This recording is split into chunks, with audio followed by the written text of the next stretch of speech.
Hello, keeping safe and well, I hope. A boxing coach, a football coach, a relationship coach, a finance coach, a voice coach. The list could go on and on and on.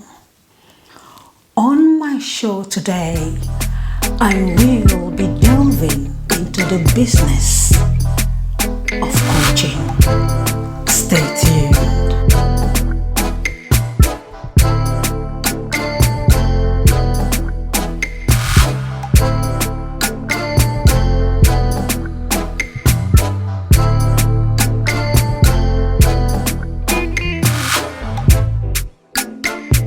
Welcome to World of Nature's One.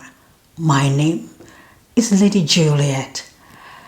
Very big thank you to all my subscribers. I'm truly humbled. I appreciate your interest in my channel.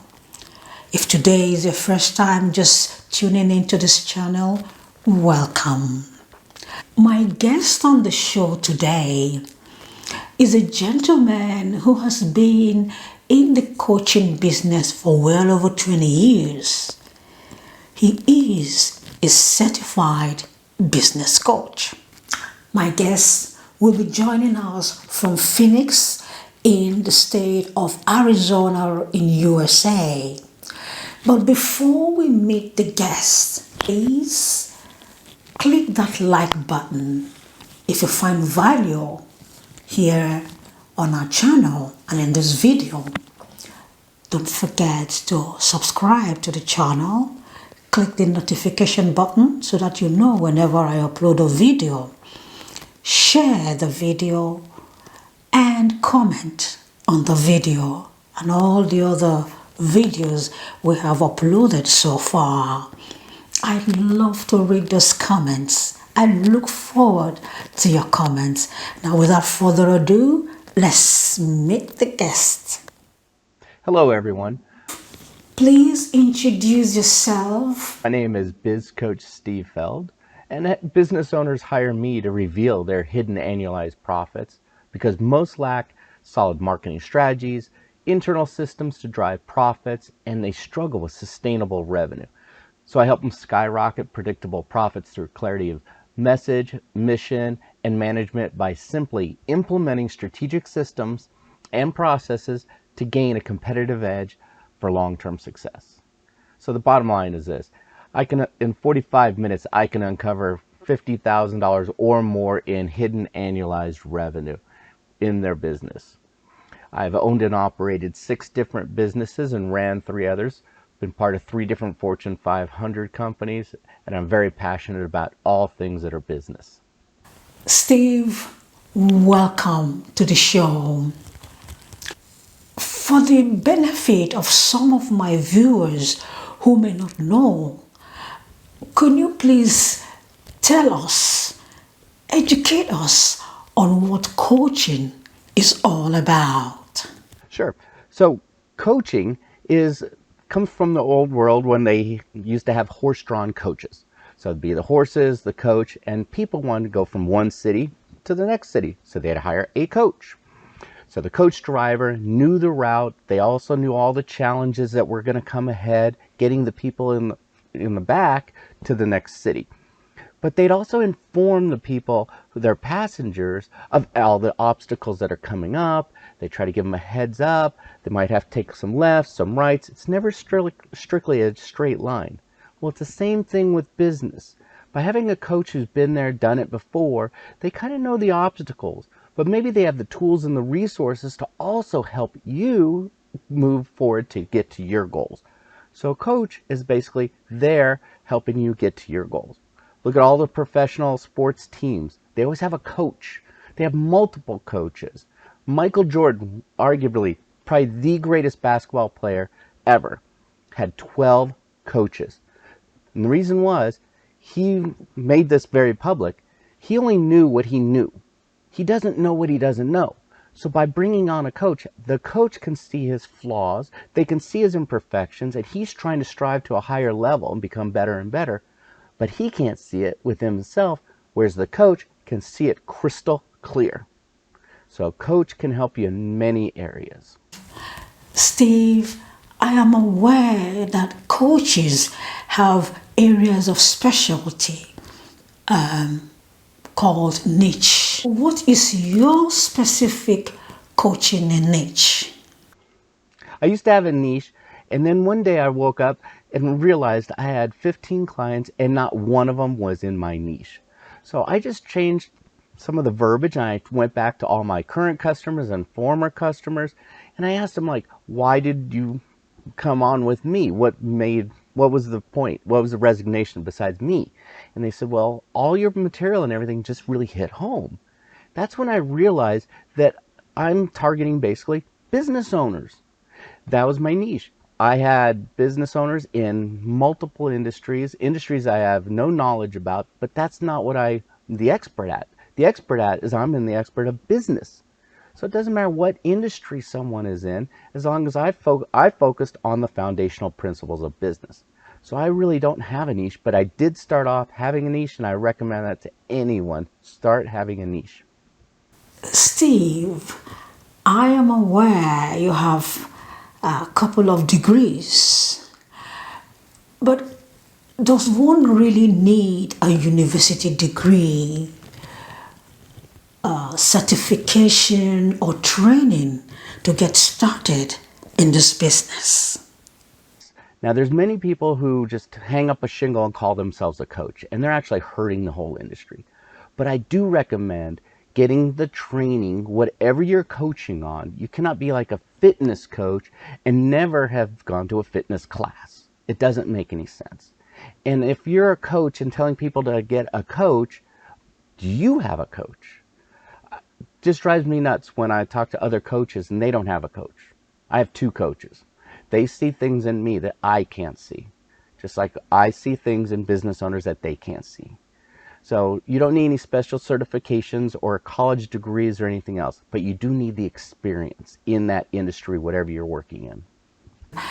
I'm aware that not all coaches are certified as you are.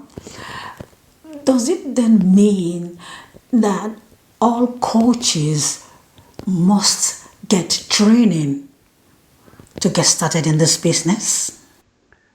You're right, not all coaches are certified.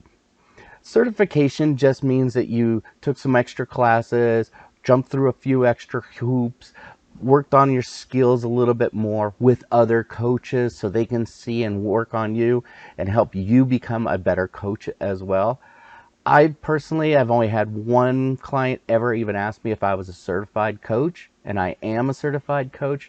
I'm very happy I did it, but I don't think that that piece of paper separated me from the non-certified people. It just means I just took some extra classes, did a lot of extra work, and really honed in my skills to help my clients a little bit better. So having the certification is great for working with clients, but does it help, or is it like an MBA or a title or anything else? I don't see that as really being a hindrance. It's been fine for me. Steve, what types of tools or equipment does one need to get started in this in coaching business? I've been coaching virtually for 3 years now, way before the pandemic. And the reason I switched to virtual coaching is I realized I can only help so many people in my area, but by going virtual, I can help anyone anywhere in the world. So once I went virtual, I started having East Coast clients, West Coast clients, clients from other countries. So all you really need is, well, a camera, good sound system, computers, something that you can share some files with, some resources, websites. I have an e-learning academy, so it's an electronic training portal. So all my clients get access into all the materials I have to offer anytime that they want. So any special equipment? I don't think so. Just camera, mic, computer. That's it. Steve, Who do you serve? Who are your clients as a business coach? My clients are in multiple industries from all over the US, well, North America. So it really doesn't matter. We reach out through via LinkedIn. We get connected through business summits, networking events. There's so many ways to get connected now. And my target is just business owners, primarily small business owners. They're doing usually about a million to 10 million a year. Those are most of the business owners I connect with. And that's how I connect with them online. And we communicate just like we're doing right here. As with all businesses, what are some of the challenges in a coaching business? Yeah, some of the challenges in coaching businesses is, well, first of all, the business owner needs to be on board. A lot of times the business owners want to change. They want to elevate their business. They want to make it successful, but deep down inside, they're uncoachable. No matter what you say, what kind of resources you provide, show them examples, do everything you can, they're not going to change. So the biggest challenge is knowing your client as well. Are they coachable? And if they're not, you have to move on because they're going to waste money and it's a waste of time and it's actually hurting the whole industry. It's going to hurt your reputation. So the biggest challenge is the client has to be coachable. Steve, can this coaching business make you a millionaire? Like, make you really rich? Most definitely. Most business coaches, or most coaches in general, the ones who have made the millions and multi-millions, and I've known many of them, is they had to learn how to scale their business. So if you're just doing one-on-one coaching, you're restricting your time. You can only do so many clients, work with so many clients in so much time, but you need to have other programs, maybe mastermind groups, group coaching, online academies, coaches underneath you. I have 6 coaches underneath me right now, so I am scaling my business. I also use speaking as another way to scale my business. So you have to scale your business if you're going to be that millionaire. Don't burn yourself out, because if you're giving advice to a business owner not to burn themselves out, then you should take that advice as well. What are some of your favorite advice for anyone looking to get started in the coaching business? So my advice for anyone getting into any type of coaching is, first, you have to have the knowledge and the experience in whatever field, industry that you're going to be coaching in. That's the first thing. Second thing is, you need to learn how to market yourself. If you can't market yourself, nothing else matters. You won't have any clients to coach. Doesn't matter what kind of coach you are. So you need to learn how to market yourself and make sure your message is on point to attract the clients that you want to attract. So you need to learn how to market yourself, put yourself out there. You have to be the salesperson because you are selling yourself. It's not a job. This is your career. Steve, what sort of personal qualities must somebody possess to get started in the coaching business? Some personal qualities that someone should have to be a good business coach. Well, first of all, you have to have the knowledge. If you don't have the knowledge, then you need to know where to get that knowledge. Have resources. So for example, I use strategic partners. So a lot of times my clients, when we're looking over at financials, and I love accounting, got to say that. I know not everyone does, but I have a background in accounting as well, so I can read financial statements. Now, when a client needs someone to build their financial statements or work on their accounting systems, I don't want to be that guy. Could I be that guy? Yes. But I'd rather bring on one of my strategic partners who is a CPA, who touches this stuff on a daily basis, and they are super passionate about. So I'll bring them in to help me with my client. Same thing with HR. I've had to do many HR duties at many of the places I've overseen, well, all my businesses as well as other businesses. But I'd rather bring in an HR specialist who's going to like revamp their employee manual or do their hiring and firing and set it all up. So you got to use your resources. And if you don't have those skills and you're not passionate about those skills, find someone who can work with you who is passionate about those skills. Remember, at the end of the day, it's helping the client. That's it. It's not about you. It's not about anything like that. It's about helping the client. If you can't help them, then you shouldn't be coaching them. You shouldn't be working with them. And then you need to do something else. So if you don't have those skill sets or that knowledge, get it. Is the coaching business busy all year round? Or is it busy in some months of the year and quiet in other months? So this is also dependent on the coach. It's how much do you want to work? So for me, coaching is annual. It goes throughout the year. It does not go in waves and flows. It did during the pandemic when a lot of business owners came out of the woodwork at the beginning of the pandemic, freaking out, what do I do? So we got a little uptick then, and then we also got an uptick at the end of the year because a lot of business owners now realize they need to make some changes in their business. But for the most part, it's not a seasonal business. It depends what kind of coach you are. It may be seasonal. So if you're a fitness coach, obviously January, February are going to be probably your biggest months. But then you need to engage your client to keep them a client all year round.